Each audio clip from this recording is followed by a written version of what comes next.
আপনার হাতে কি অনেক কালো টাকা? তাহলে আপনার জন্য সুখবর, কারণ বাজেটে আবারও এই টাকা সাদা করার সুযোগ দেওয়া হচ্ছে। মাত্র 15% কর পরিশোধ করে কালো টাকা সাদা করা যাবে। বাজেটে এই সুযোগ রাখার পর কয়েকদিন ধরে বেশ শোরগোল চলছে এই কালো টাকা সাদা করা নিয়ে। বিশেষ করে সরকারের নীতি নির্ধারণী মহল বলছেন যে এই টাকা অর্থনীতির মূলধারায় যুক্ত করার জন্যই সুযোগ দেওয়া হচ্ছে। কিন্তু আমরা দেখি যে বারবার এই সুযোগ দেওয়া হয় এবং বলা হয় যে এবারই শেষ সুযোগ, আর সুযোগ দেওয়া হবে না। সুতরাং যাদের হাতে কালো টাকা আছে আপনারা তাড়াতাড়ি এটাকে সাদা করুন।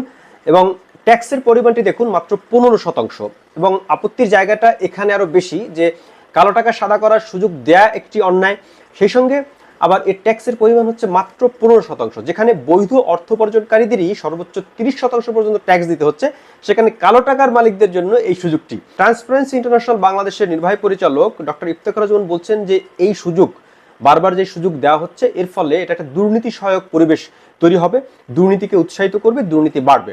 এ কথাটা প্রতি বছরই এই সংস্থার পক্ষ থেকে বলা হয় এবং আমরা বাস্তবেও তাই দেখি। এই যে কালো টাকা সাদা করার সুযোগ দেওয়া হচ্ছে, আসলেই কি কালো টাকা খুব বড় পরিসরে কি সাদা হচ্ছে? তারপরও কেন এই সুযোগ দেওয়া হচ্ছে? যারা নীতি নির্ধারণে আছেন তারা অবশ্যই আমাদেরকে উত্তরটি দিবেন। তো 15% কর, কালো টাকা সাদা করার সুযোগ। আমরা এখানে দেখছি যে নগদ টাকা 15% কর দিয়ে বিনা প্রশ্নে বৈধ বা সাদা করা যাবে।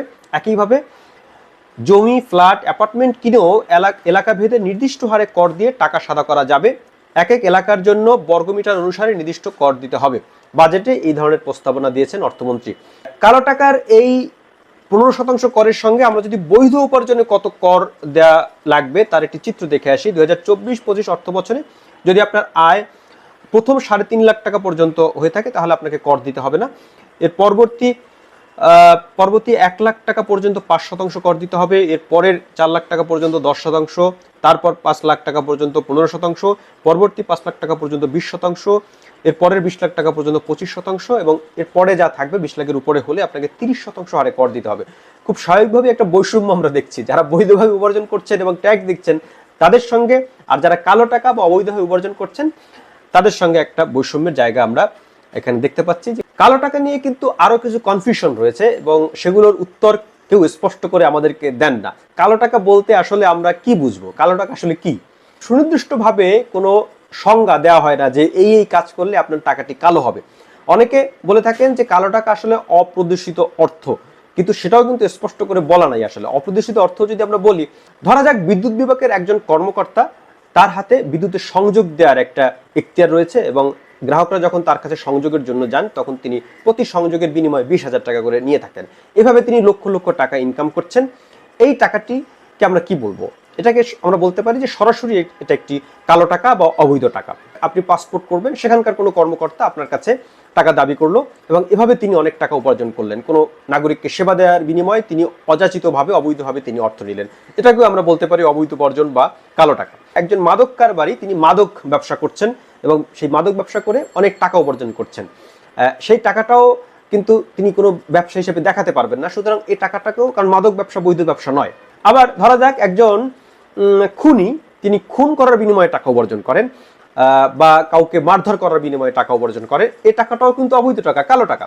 একজন চাঁদাবাজ, তিনি এলাকার বিভিন্ন দোকানপাট থেকে চাঁদা নেন, সেটাও কিন্তু একটা কালো টাকা। তো এই টাকাটি সরাসরি অবৈধ টাকা এবং এই টাকা স্বাভাবিকভাবে এটা প্রদর্শনযোগ্য নয়। সুতরাং এই টাকাকে যদি কেউ সাদা করতে চায় তার ক্ষেত্রে কি হবে? তিনি কি এই টাকা সাদা করতে পারবেন? এই বিষয়টি কিন্তু স্পষ্ট করা হয় না এবং আমরা দেখি যে এ নিয়ে এক ধরনের একটা ধোঁয়াশা সাধারণ মানুষের মধ্যে কাজ করে। ঘুষ নেওয়া কিংবা কাউকে কোথাও থেকে চাঁদা নেওয়া কিংবা কাউকে মার্ডার করা কিংবা মাদক ব্যবসা করা, এই টাকাটি কি প্রদর্শনযোগ্য কিনা, এই টাকার উপার্জিত অর্থকে সাদা করা যাবে কিনা, এই বিষয়গুলো কিন্তু অস্পষ্ট। এবং সে কারণে এই প্রশ্নটি উঠছে যে কালো টাকা বলতে কি আমরা এই টাকাকে বুঝবো কিনা। একইভাবে আমরা যদি বলি যে একজন ব্যবসায়ী, তিনি বৈধভাবে অর্থ উপার্জন করেছেন, 1 কোটি টাকা বৈধভাবে উপার্জন করেছেন, এর ভিতর থেকে তিনি 50 লাখ টাকা ট্যাক্স পরিশোধ করলেন আর বাকি 50 লাখ টাকা ট্যাক্স পরিশোধ করলেন না। এই টাকাটি তার বৈধ উপার্জিত, কিন্তু তিনি প্রদর্শন করেননি। এখন এই টাকার সঙ্গে কোনোভাবেই মাদক ব্যবসা করে যিনি উপার্জন করেছেন কিংবা যিনি ঘুষ নিয়েছেন, সেই টাকার সঙ্গে কিন্তু এটা তুলনাযোগ্য হতে পারে না। একটা হচ্ছে অবৈধভাবে উপার্জিত, আবার আরেকটি হচ্ছে বৈধভাবে উপার্জিত কিন্তু ট্যাক্স পরিশোধ করা হয়নি। এটাকে আমরা বলতে পারি অপ্রদর্শিত অর্থ। এই অর্থ ট্যাক্সের আওতায় আনা যেতে পারে, কারণ এটা বৈধভাবেই উপার্জিত এবং যিনি এই টাকাটি উপার্জন করেছেন তাকে অবশ্যই সংশ্লিষ্ট কাগজ দেখাতে হবে যে আমি বৈধভাবে উপার্জন করেছি কিন্তু আমি ট্যাক্স দিইনি। এটা একটা অপরাধ। কিন্তু এই অপরাধের সঙ্গে কিন্তু যিনি একেবারেই অবৈধভাবে উপার্জন করেছেন সেটার সঙ্গে কিন্তু মিল থাকা বাঞ্ছনীয় নয়। আবার ধরা যাক একজন ব্যক্তি তার একটি সম্পত্তি বিক্রি করেছেন, সেটা বিক্রি করেছেন 1,00,000 টাকায়, কিন্তু তিনি যখন ট্যাক্সের তার ফাইল প্রসেস করলেন তখন সেখানে তিনি দেখালেন 50,000 টাকা। অর্থাৎ 50,000 টাকার তিনি বৈধ দেখালেন আর 50,000 টাকা তিনি লুকিয়ে রাখলেন ট্যাক্স না দেওয়ার, ট্যাক্স ফাঁকি দেওয়ার জন্য। তাহলে এই যে টাকাটি তার এটা বৈধ উপার্জন, কিন্তু ট্যাক্স তিনি দিচ্ছেন না, অর্থটি প্রদর্শন করছেন না। এর সঙ্গে কিন্তু ওই অবৈধভাবে উপার্জনের যে টাকা, সেই টাকার একটা এখানে ধোঁয়াশা রয়ে যাচ্ছে যে আসলে কালো টাকা বলতে আমরা কি বুঝবো। এটা কি শুধু অপ্রদর্শিত অর্থ, নাকি ঘুষ দুর্নীতির মাধ্যমে উপার্জিত অর্থকেও আমরা কালো টাকা হিসেবে চিহ্নিত করে এখানে 15% হারে ট্যাক্সের বিনিময়ে আমরা এটাকে বৈধ করার সুযোগ দেব।